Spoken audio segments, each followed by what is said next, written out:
Samantala, in ngayon ang pagpapaspa at pagpapamasahe para po makatanggal ng stress, dala ng trabaho at ng mga gawain sa araw-araw.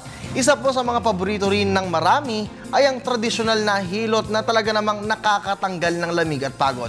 At meron na ring massage na para naman sa mga kabataan. Narito po ang report ni Elizabeth Kachin para sa In Ka Na Ba? Yo! In ka na ba pagkat ako'y ina? Nakikipagsabayan na talagang naiiba. Ikaw ba ay pagod at stress na dahil sa maraming kadahilanan? Gusto mo bang ma-relax at maibsan ito? Narito ang pinaka-in na paraan na tiyak mong ma-enjoy, ang hilot massage.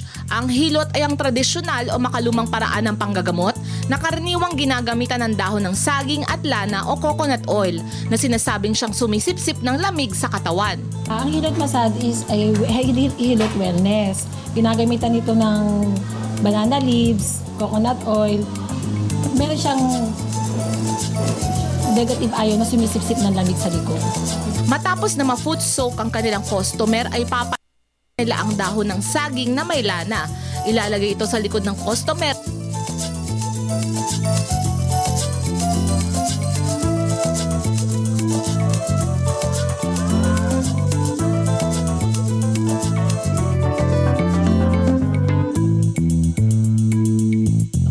At sisimulan na nila ang pagmasahe.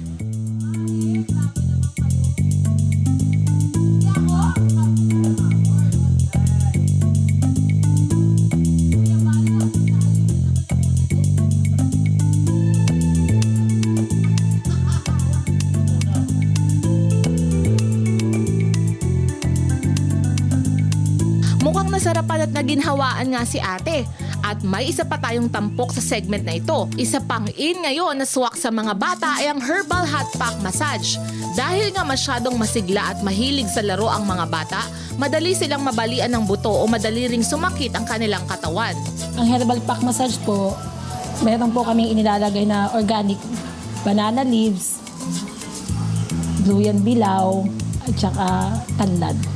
Pagkatapos i-foot soak ang mga chicken, mamasahihin na sila gamit ang herbal hot pack na nakakatulong sa pagpapabuti ng kondisyon ng kanilang katawan.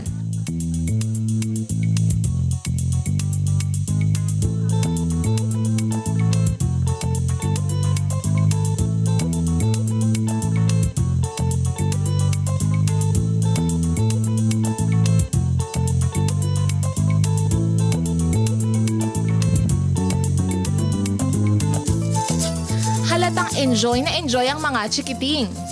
It was hot, but it feels also good to the body.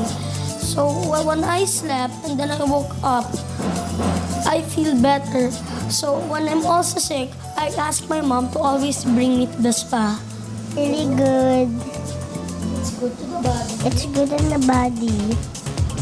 500 pesos ang presyo ng 1.5 oras na hilot massage at 750 pesos naman para sa 2 oras na herbal hot pack massage. Tiyak na sulit ito at magandang regalo para sa inyong pagal na katawan. In ka na ba? Kami ina! Para sa Telebisyon ng Bayan, Elizabeth Kachin. Kapagkat ako'y ina, nakikipag